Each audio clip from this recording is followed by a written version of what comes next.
Napakatagal ko na pong hindi naririnig yung awiting Jesus, Lover of My Soul.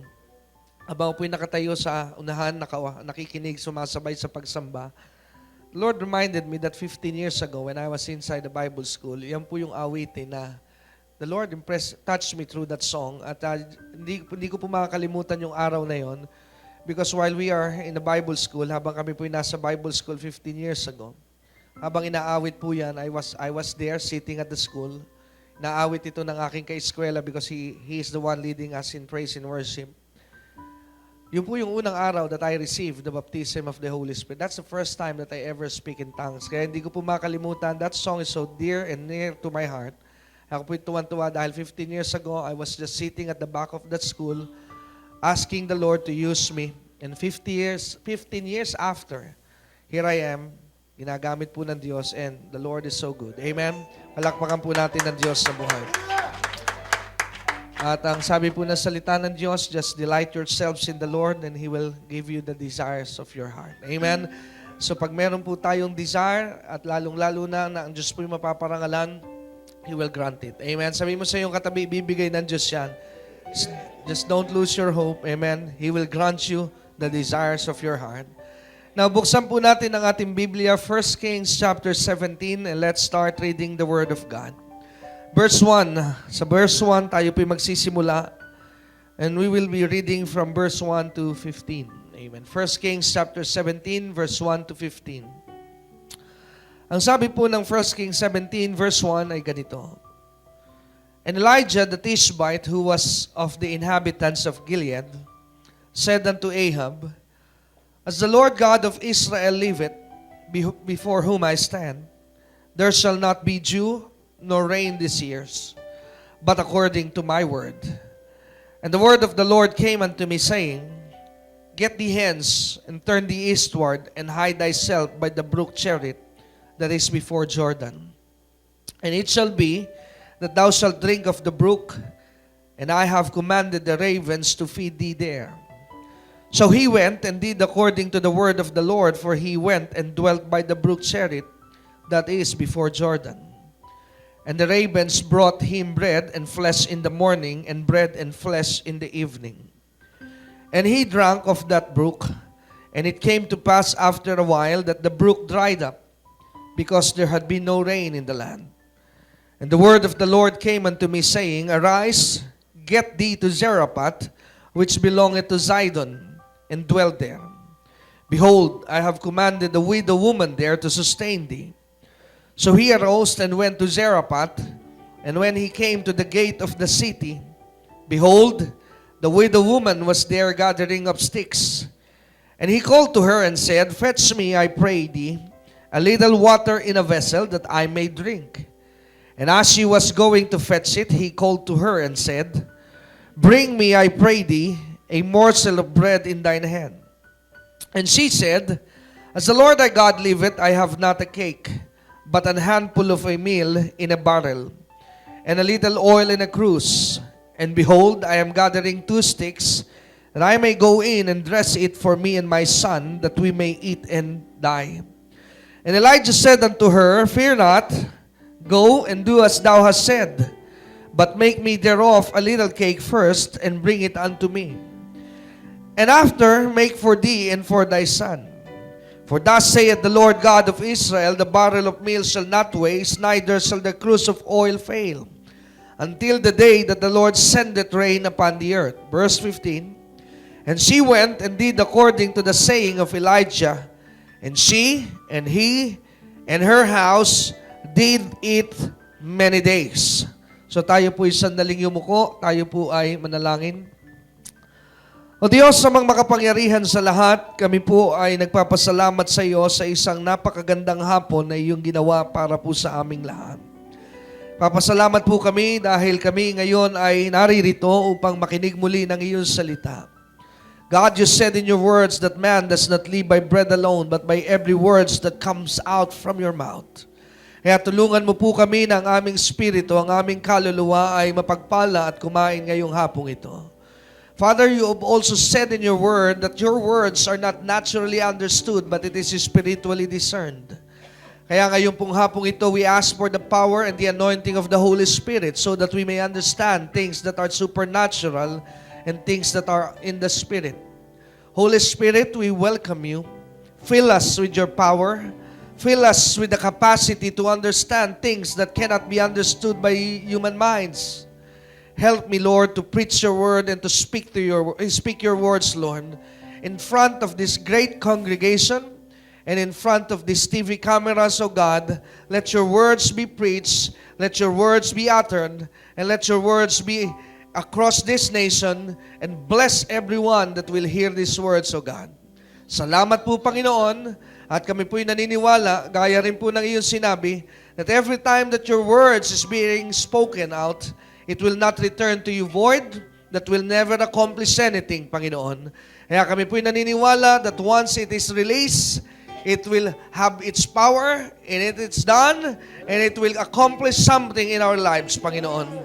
Kaya hindi po kami naniniwala na mababaliwala ang aming pakikinig, because once the Word of God is being preached and spoken, Panginoon, we believe that you are releasing your power, Lord, through the hearers of the Word.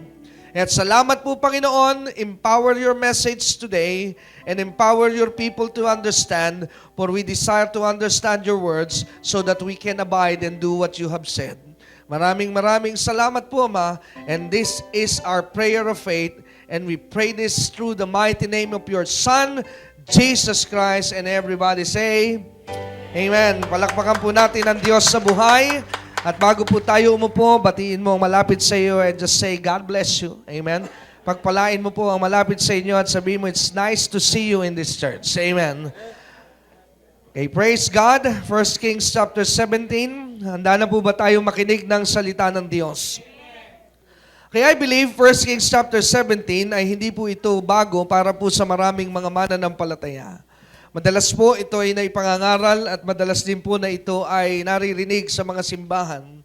But this afternoon, let us allow the Holy Spirit once again na magkaroon po tayo ng tinatawag na fresh revelation regarding 1 Kings chapter 17. There are so many books na nalathala, na imprenta, natala, na ipagbenta at nakuha po ng maraming tao. But what is amazing with the Bible, with the Word of God in particular, pag may mga libro pa ka po na nabasa, pag nabasa mo po ito at one time, kadalasan po ay hindi mo na ito inuulit-ulit dahil parang alam mo na yung lahat.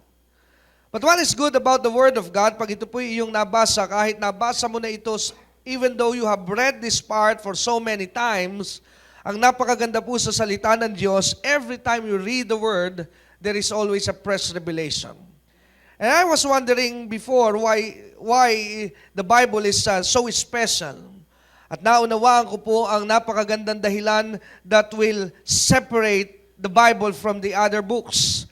Sabagkat ang bawat mga aklat na nalimbag at nalathala, karamihan po rito ay basta lamang ordinaryong salita. Pero ang salita po ng Diyos, ang kaibahan po nito ay ang salitang ito ay buhay. Kaya every time na ito po'y binabasa ng isang mananampalataya, ay dahil po sa pagiging niyang buhay, lagi pong sariwa ang dala nito sa mga bumabasa. Kaya dito po sa 1 Kings 17, I don't know if you have read this at one time, pero kung hindi po ninyo ito nabasa, I believe there would never be a problem dahil halos atin po itong pag-aaralan ngayon pong hapong ito. Pansinin po natin that in 1 Kings chapter 17, let us just prepare first the foundation para po maintindihan natin what is happening in this time sa 1 Kings chapter 17.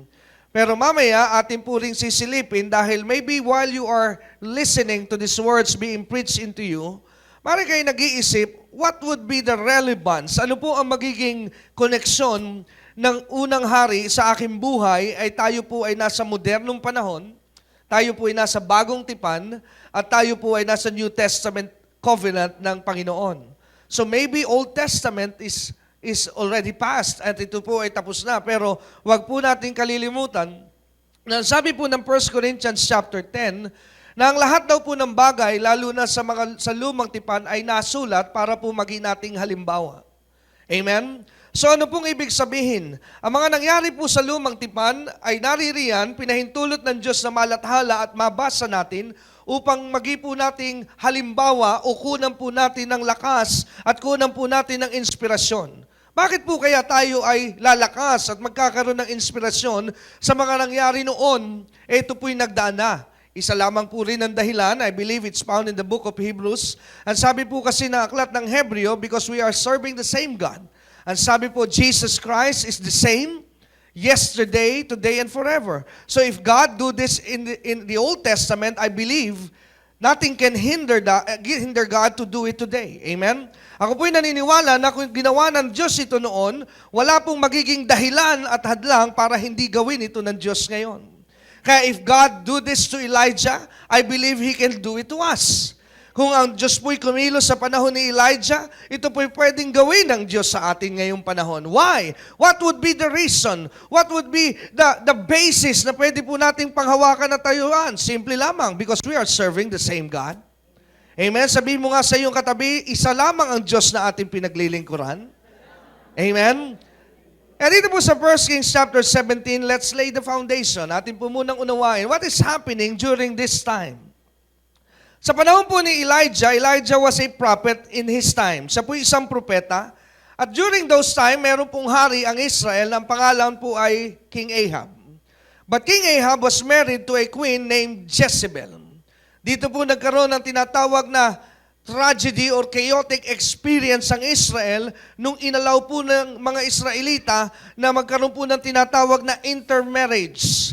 Dahil sinuway po nila ang isa sa utos ng Diyos that an Israelite, being a Jew, they are not allowed to marry any other races.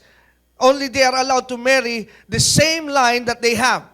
Kaya po sa Bagong Tipan, kung ating pong papansinin, ang sabi po ng Biblia, wag daw po tayo makipamatok sa hindi natin kauri.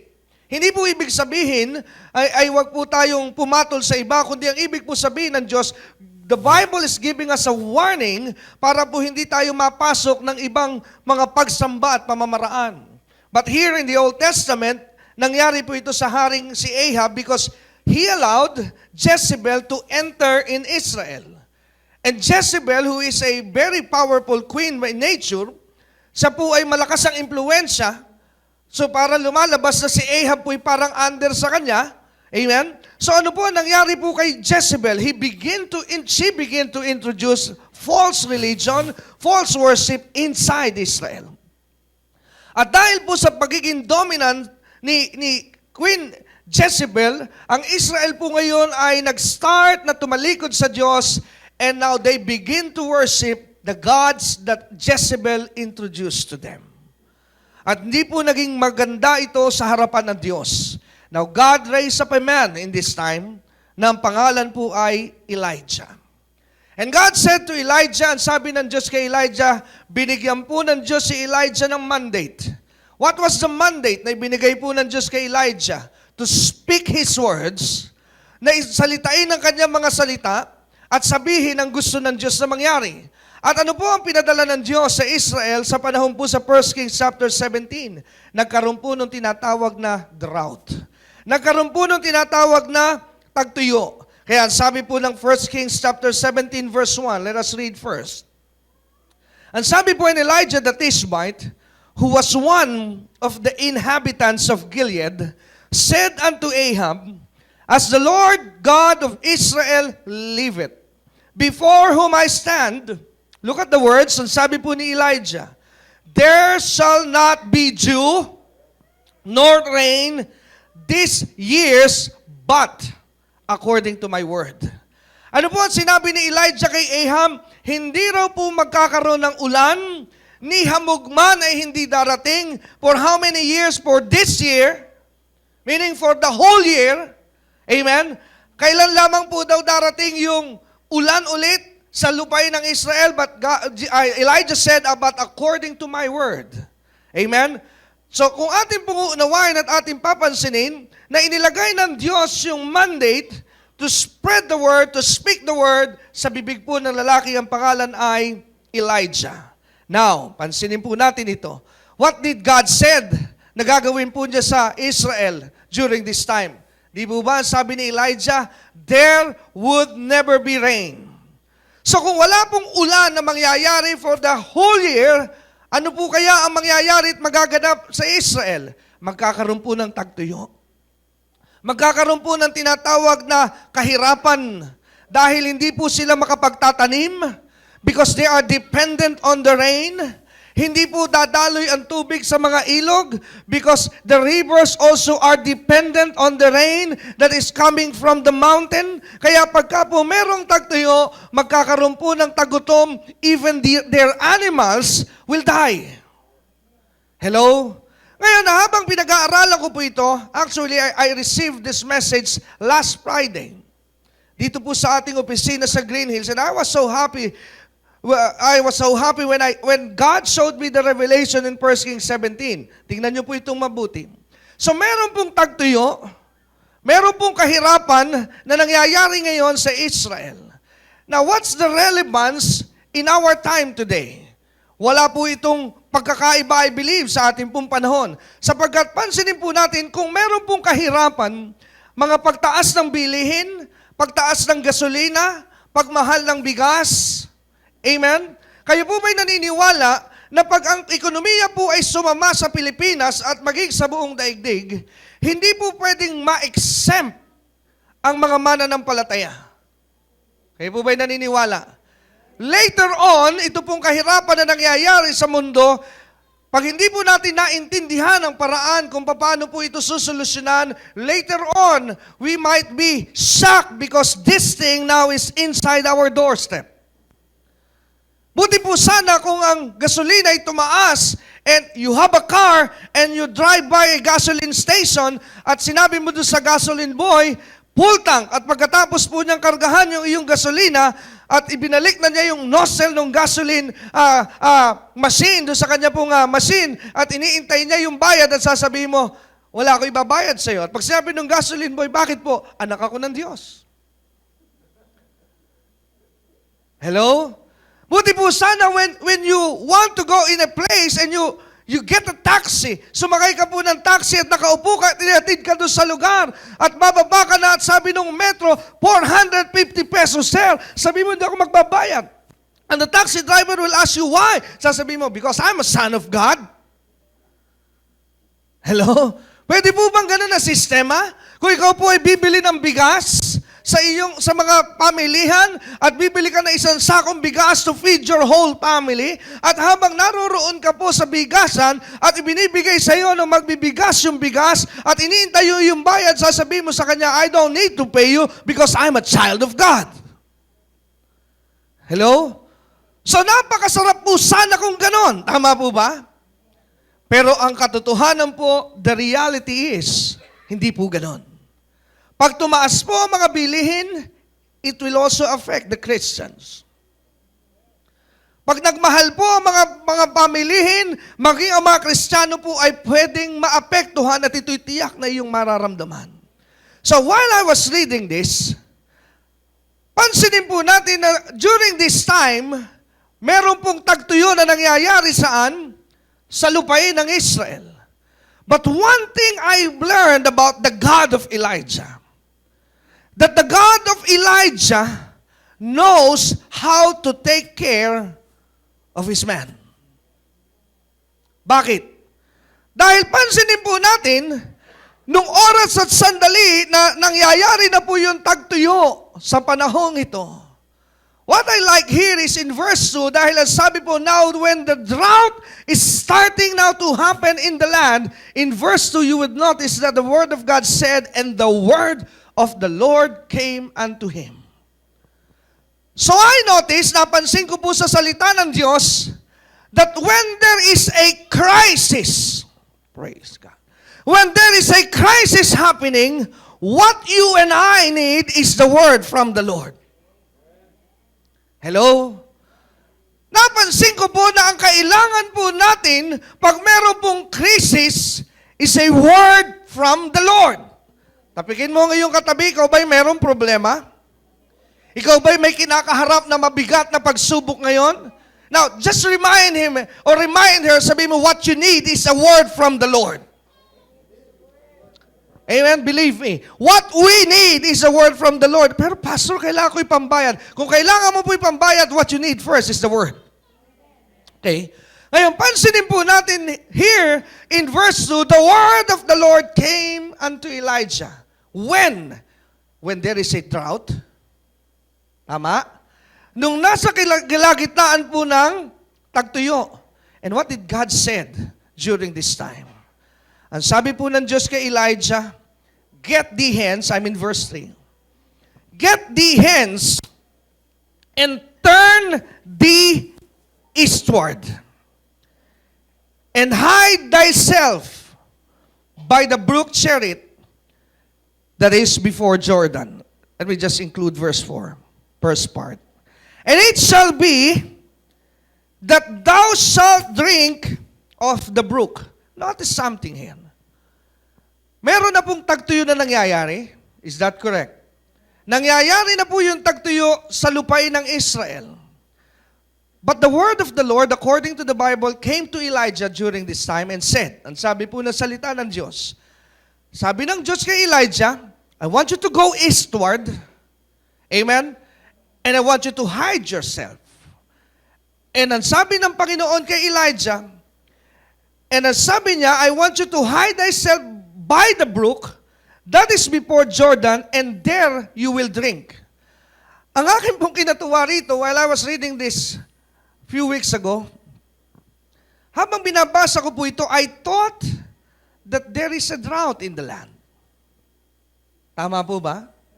Is it true na nagsisimula na po yung tagtuyo? But I was so blessed. Bakit? Dahil ang sabi po ng Diyos kay Elijah, I'm showing you something because there is still a brook that still has a water. Oh my God. Ibig pong sabihin ito, habang pinakikinggan ko po ang Panginoon during this time in 1 Kings chapter 17, na pag nasa panahon po tayo ng crisis, pag nasa panahon po tayo ng mga problema at pagsubok, what I notice in this story, napakarami pong tao nung panahon yon that needs water. Pero nakatutuwa po dahil only Elijah found out about the brook.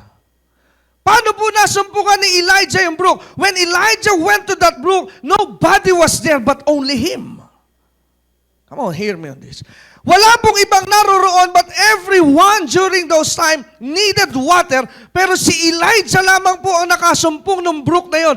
Why did Elijah found out about that brook? Not because he was bright, not because he was so brilliant, not because he studied about the geography of the land during those time. Paano po nasumpungan ni Elijah that there is still a brook that has water? Because God showed it to him. Kaya pag nasa panahon po tayo ng crisis, at tayo po ay sa Diyos sumakbo, He will show you something that people around you cannot see it because God will show it to you. Paniwala nila hindi na makakabenta ang iyong negosyo na parehas ang inyong mga tinda. But if you will come to the Lord and God will send a word to you, He will show you where you can bring your goods and your goods will be taken by the people that needs your goods. Why? Because God will show it to you. Sabi mo sa iyong katabi, papakita pala sa iyo ng Diyos yan. Come on. So excited here. Bakit po? Dahil pag hindi po alam ng mga tao ito, pero ipinakita ito ng Diyos kay Elijah. Kaya people will be depressed. People yung po mga tao na walang Diyos, hindi nila na maiintindihan kung paano susolusyonan na parehas din kayo ng kalagayan, but during this time, He will show it to you. Amen? So kaya ano po ang dapat natin maging ugali when we have a problem? We have to have a word from the Lord. Now, ang napakaganda po sa Diyos, another thing in verse 4 is this. God provided a drink for Elijah. Pero napakaganda po sa Diyos, siyempre, maaaring sabihin ni Elijah, okay, God, here is the drink. Here is the water that I could drink. Pero alam niyo po ba na hindi alam ni Elijah kung how many days would he be staying beside that brook? So I believe Elijah can go on fasting, but fasting can only last for 40 days. And after 40 days, kung water lamang po ang iniinom ni Elijah, I believe he can die. Hello? Pero alam niyo po ang Diyos, He is more than enough. Hello? Sabi mo nga sa iyong katabi, do you know that your God is more than enough? Hello? Bukod po sa our God is more than enough, do you know that your God is a good shepherd? He knows what you need. Sabi mo sa iyong katabihan, baka nalilimutan niya. Amen? Do you know that? Amen? Alam niyo po ba that our God is a good shepherd? He knows what we need. Do you know that God knows that you need things like that? Alam niyo po ba na alam ng Diyos ang iyong mga pangangailangan at bago mo pa ito kailanganin, do you believe that God already ahead of time prepared it for you? Amen? So pansinin po natin yung nangyari dito to prove that the God of Elijah is a God of more than enough. And the God of Elijah knows what he needs. He did not only provide Elijah water, but Elijah was also provided by God food. Hello? At ang napakaganda po rito sa istoryang ito, what I like here, is not just an ordinary food, but God said, I will provide for you a meat and bread. That's a full meal. Hello? At ang isa pa pong nakatutuwa dito sa nangyayaring ito, because sabi po ng Diyos sa verse 4, He said to Elijah, I have commanded. My God. Ibig po sabihin nun ay parang sinabi ng Diyos kay Elijah, do you know, Elijah, that I have made a contract between a raven that he will be supplying what you need. Hello? Sino raw magdadala ng pagkain kay Elijah? Not a man, not a woman, but a raven. I was glad when I was reading this that Elijah never asked God, Lord, that's impossible. Maybe Elijah believed that with God, nothing is impossible. Kahit po uwak ay gagamitin ng Diyos kung kailangang buhayin ka. Hello? Kaya eto po ang uwak. Nagdadala kay Elijah ng tinapay. Hindi lamang po tinapay, may palaman pa. Sarap ng Diyos, ano po? Amen? Hindi lamang po tinapay, may palaman pa, may tubig pa si Elijah na sariwa. Pero ang napakaganda po rito, I was just reading the Bible in verse 4, but this is very hard to prove, but I believe this is possible. During this time na nangyayari po ito, the drought is already in. Nagsisimula na po ang kahirapan saan? In Israel. Pero pansinin niyo po, yung pagkain na dinadala ng raven kay Elijah ay hindi po ordinaryong pagkain, kundi pagkain po ng mayaman. A bread and meat. Bread and meat during crisis time? Saan nanggagaling yung dala ng raven? This is so hard to prove, but it could be, this thing is possible.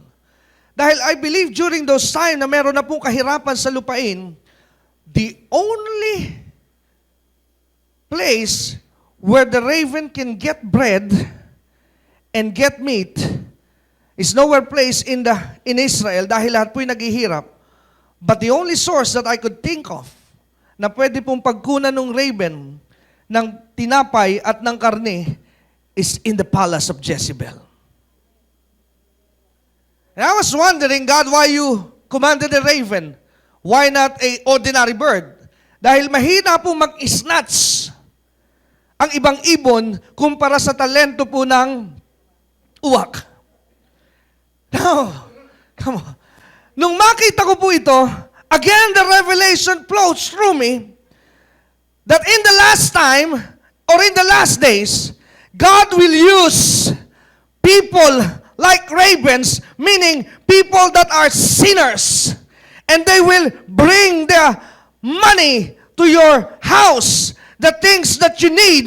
Is that scriptural? You may ask me. Yes, it is. Because the Word of God said that the wealth of the wicked will be transferred to the just. Hello? Kaya wag po kayong mababahala, wag po kayong magugulat kung merong isang araw mga politiko nagpapayaman, mga masasamang tao nagpapayaman, pabayaan nyo silang yumaman ng yumaman because God will command the raven again to bring their riches into your doorstep. Hello? If God did it in the time of Elijah, He can do it again. Amen? Kaya wag po natin kainisan, wag po natin kagalit masasamang taong ito na walang ginawa kundi let them do what they need to do. Dahil yung kanila pong pagnanakaw, lahat yung dadalhin lamang sa iyo sa takdang panahon ng Diyos. Come on! Nag-imbak si Jezebel for herself. Pero nagugulat siya dahil yung kanyang inimbak sa palasyo, dinadala lamang pala ng raven kay Elijah. Come on. This is word. Amen? Now. Pagkatapos po nito, in verse 5, so he went and did according unto the word of the Lord. For he went and dwelt by the brook Cherith that is before Jordan. In verse 6, and the ravens brought him bread and flesh in the morning, and bread and flesh in the evening. Let me just give you points here in verse 6. You may be asking, parang kulang pa rin si Lord, Pastor. Bakit? Dinala lang ng pagkain si Elijah, morning and evening. Bakit wala lunch? I don't know if you see it, amen? Pero when I was reading it, I saw it. Sabi ko, Lord, parang kulang ka pa rin eh. Breakfast and dinner lang dinala mo, walang lunch eh. Only to find out, alam niyo po, when you are under the anointing, when you are studying, the Holy Spirit will talk to you about things that you do not know. Naunawaan ko po that the original design ng Diyos po sa tao, ang tama pong pagkain ng tao, is God only allowed us to eat breakfast and to eat dinner. No lunch, no merienda. That's healthy lifestyle. Kaya pala, ang sabi ng Diyos kay Joshua, now the word is like a food.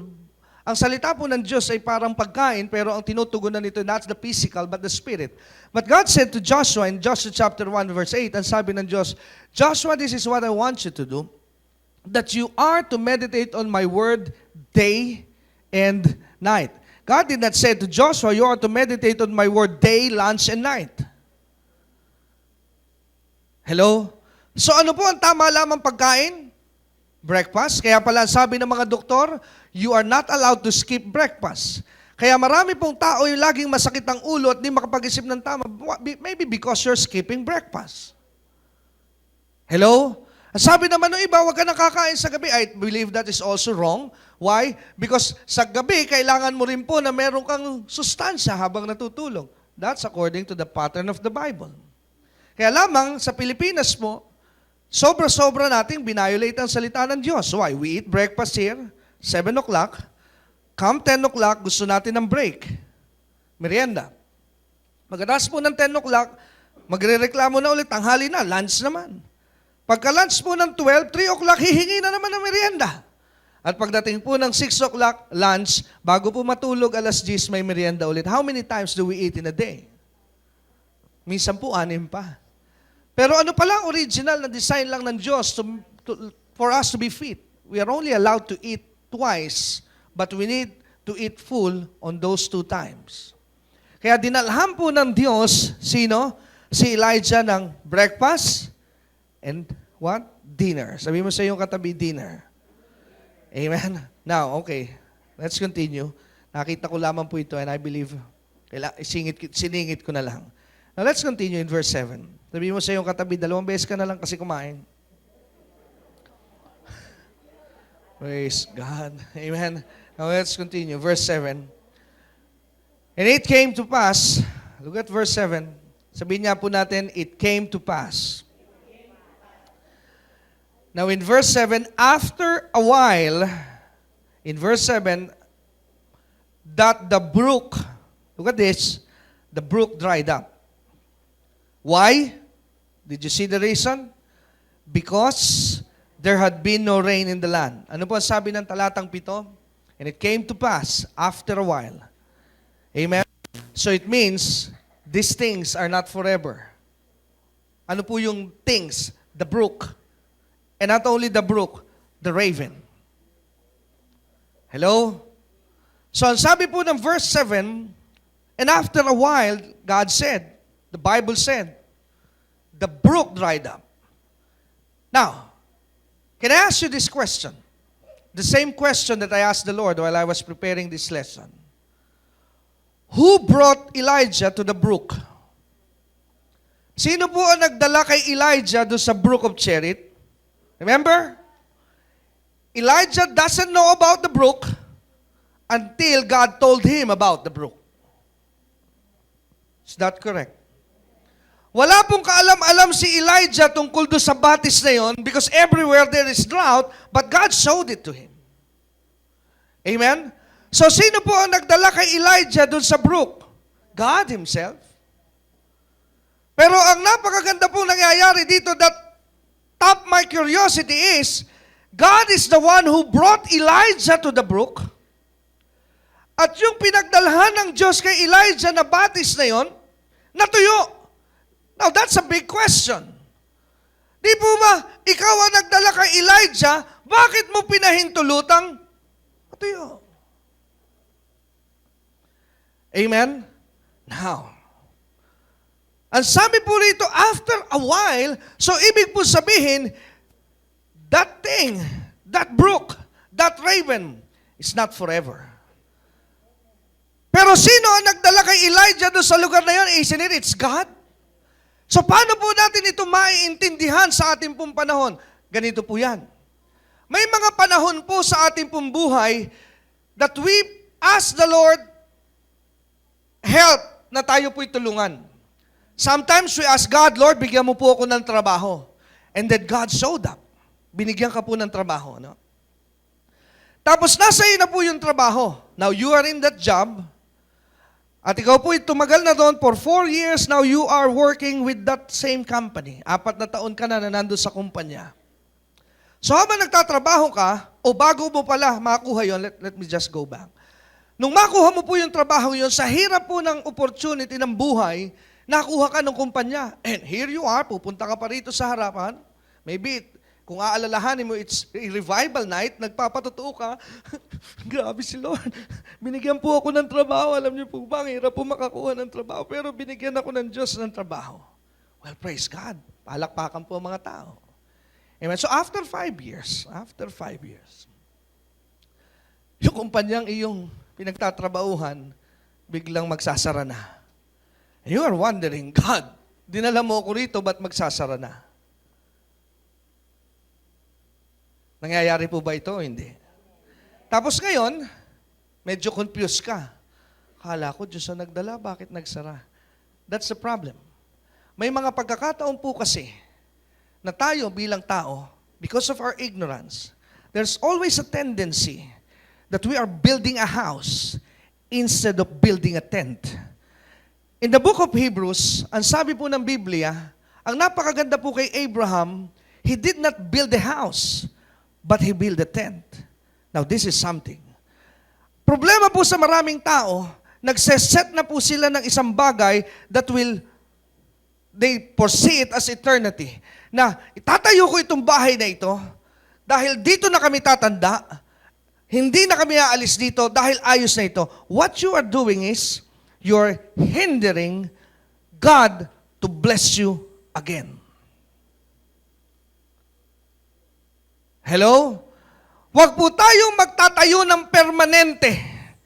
Lagi po nating ilalagay sa ating pong puso, lahat ng nasa atin ay temporary. God brings it and God can take it away. Kaya marami po'y nasasaktan dahil they were so attached with material blessing na pagka inaalis na sa kanila ng Diyos, they cannot get over with. Like jobs, pag inalis, marami po'y nadidepress. Like boyfriend and girlfriend, pag inisplitan sila, sila po'y hindi na makaget over. Why? Because everything they think is permanent. Pero wag po nating kalilimutan that in this world, nothing is permanent. Only the Word of God is permanent in this world. Amen? People come and people go, things come and things go, but God comes and never go. Ang Diyos lamang po ang permanente. Huwag po nating kalilimutan yan. Kaya marami po sa atin ay nadidepress dahil for a moment, for a season, binigyan tayo ng Diyos. Now here comes the time na alisin na ng Diyos itong bagay na ito. Just like what is happening in 1 Kings 17. And after a while, the brook dried up. Hello? Amen? Kaya minsan nadidepress ang tao dahil, oh Diyos ko, bakit nawala ito? Eh, ikaw rin mismo, balikan mo 5 years ago. You said God would bring it to you. Pero ba't ka ngayon nadidepress? Ano po ang dahilan ng iyong depression? Because you put your hearts on your job and you never put your heart on God. Kaya napakahirap sa iyong mawala ng bagay because you are now so attached with that thing and hindi mo na mamalayan na yun na ang iyong Diyos sa iyong buhay and God wants to take it out. Sabi mo sa iyong katabi, ikaw na ba ang pinag-uusapan ngayong hapong ito? Hello? Amen? Kaya po, ang napakaganda po kay Abraham in the book of Hebrews, the Bible is clear. Bakit po pinagpala ng Diyos si Abraham? He never built a tabernacle. He never built a house made of stone. He just made a tent. Para anytime na sabihin ng Diyos, Abraham, you're done, you move, He moves. Amen? So that's the correct attitude of a Christian. Pag sinabi ng Diyos, okay, your job there is done. Okay, Lord, I surrender my job. No hurt feelings. Let's move on. Hindi katulad ng iba na pag sinabi ng Diyos, tama na, hanggang 5 taon ka lang, Diyos ko, paano ako mabubuhay? Dito ko na nilagay ang aking pangalan. That's wrong. Diyos ko, siya na ang buhay ko, bakit na ako inisplitan? That's wrong.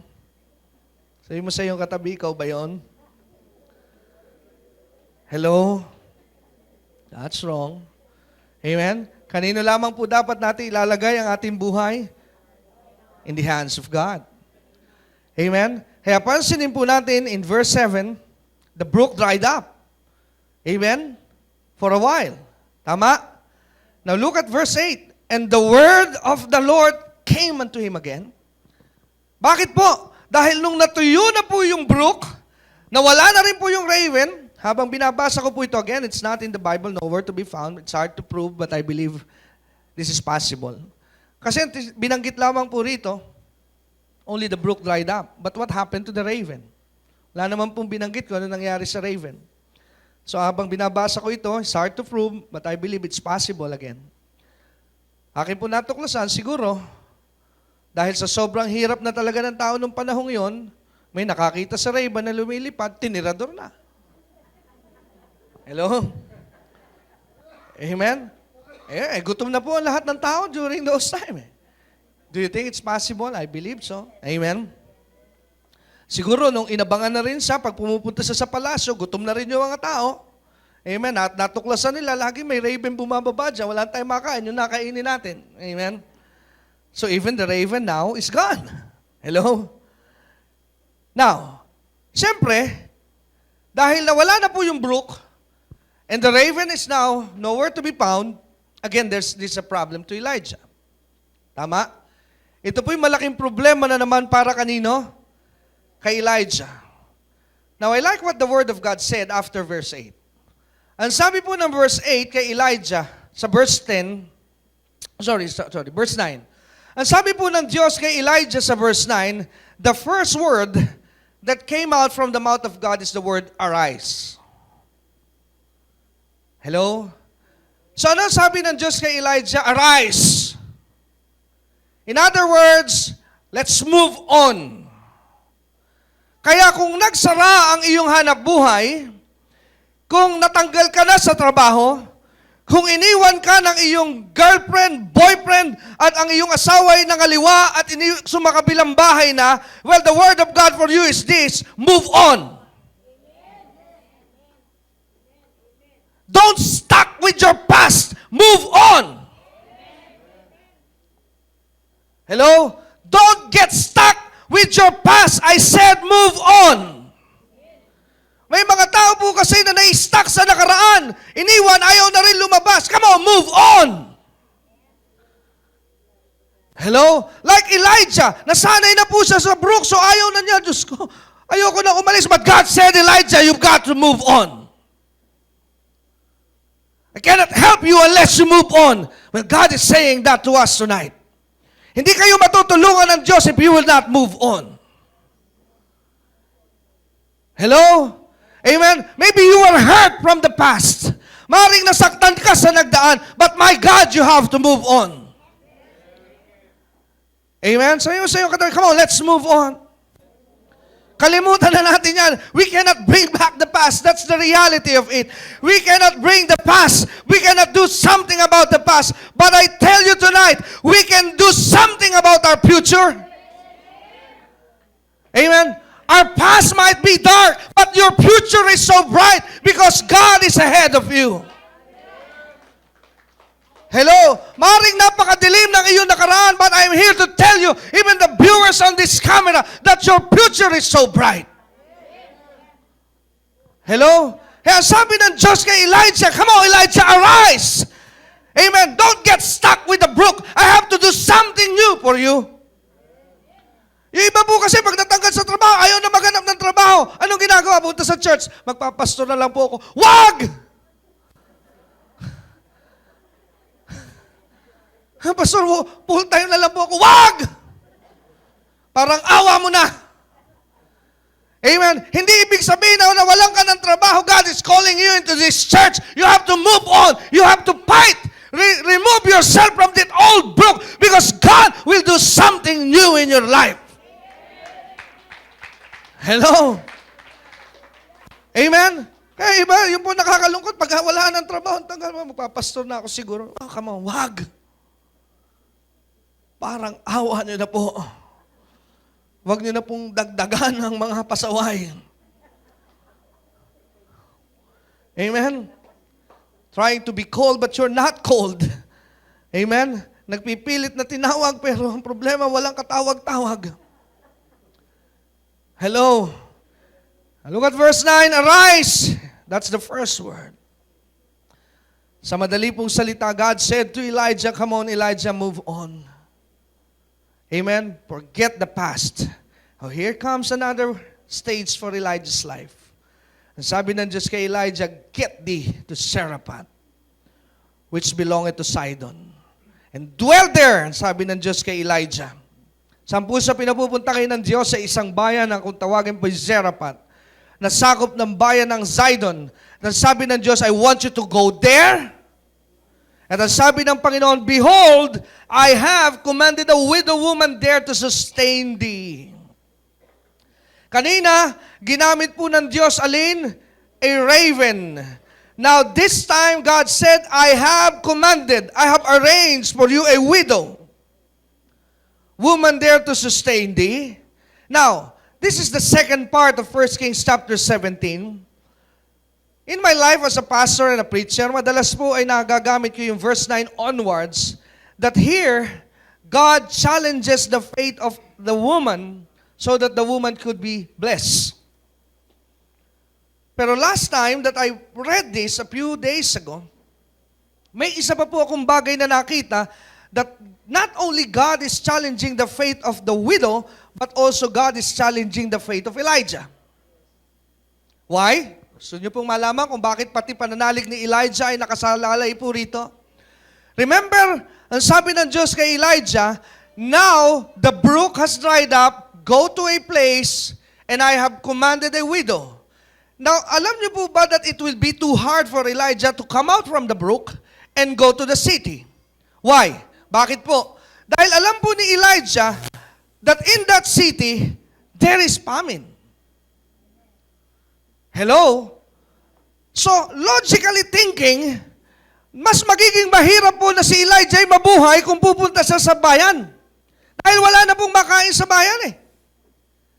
Pero ano sabi ng Diyos sa kanya? Go to that city, go to that place. So I believe God is challenging his faith. Another thing na napakahalaga pong ating bigyan ng pansin is not only God is leading Elijah to a city where there is famine, but also God is asking Elijah to look for a widow woman.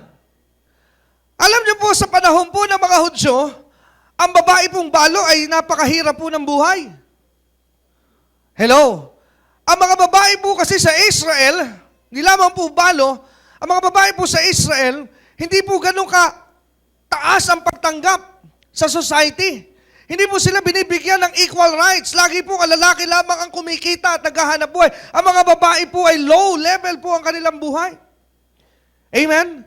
Kaya napakahirap para po mabuhay ang isang balo. Kaya merong provision ng salita ng Diyos sa Book of Psalms na sa mga balo na iwan na matayan ng asawa, huwag kayong malulungkot dahil ako na si Yahweh ang bubuhay sa inyo, ang sabi ng Diyos. Amen? So, ibig po sabihin, mahirap lalong makabuhay ang isang babaeng balo.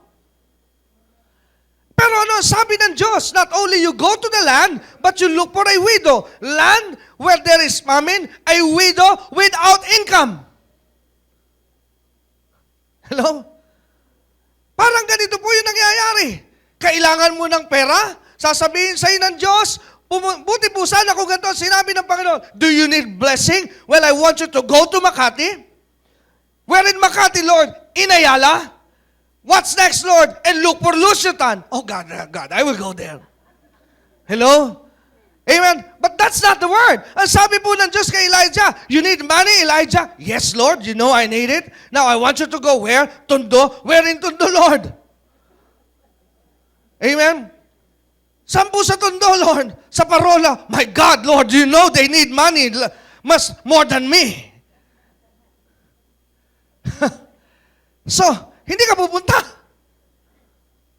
Tama po ba? Mas kailangan pa nila ang pera kaysa sa akin Lord. Ba't doon mo ako dadalhin? That's a challenge of faith. Hello? Amen?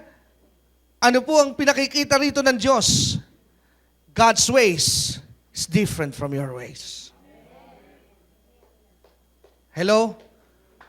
Iba ang paraan ng Diyos sa ating pong paraan. You might think it differently, but God is still thinking far more different than what you think. Maring sa tingin mo, walang kwenta. Walang buhay dyan. Pero pag pinapunta ka ron ng Diyos, sumunod ka dahil tiyak na may buhay doon. Hello? Now. Look at this. Now, what did Elijah do? Just like what God said, he arose. Ang sabi po sa verse 10. He obeyed and went to Zarephath.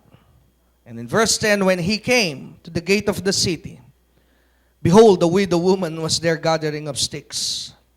And he called to her and said, fetch me, I pray thee, a little water in a vessel that I may drink.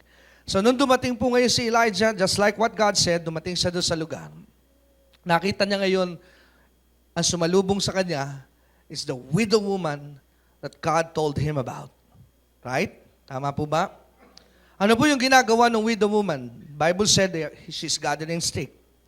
So alam po ni Elijah that this is the woman, the widow, that God told me. Kaya pagdapit po ni Elijah, still there's a challenge of faith.